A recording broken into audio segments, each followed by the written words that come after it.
Germany থেকে কাল বিকেলে ঢাকায় আসছে এয়ার অ্যাম্বুলেন্স। রোববার সকালে লন্ডনে নেওয়া হতে পারে বেগম খালেদা জিয়াকে।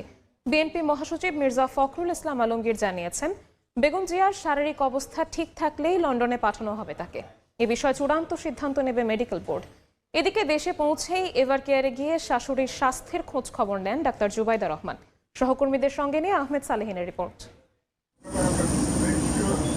হাসপাতালে চিকিৎসাধীন অসুস্থ বিএনপি চেয়ারপারসন বেগম খালেদা জিয়ার উন্নত চিকিৎসায় লন্ডন যাওয়ার কথা ছিল শুক্রবার ভোরে, কিন্তু তার যাত্রা এবার পিছিয়ে গেল।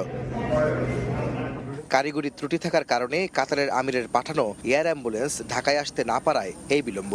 সব ঠিক থাকলে রোববার সকালে তিনি যুক্তরাজ্যের উদ্দেশ্যে ঢাকা ছাড়তে পারেন বলে বিএনপির পক্ষ থেকে জানানো হয়েছে।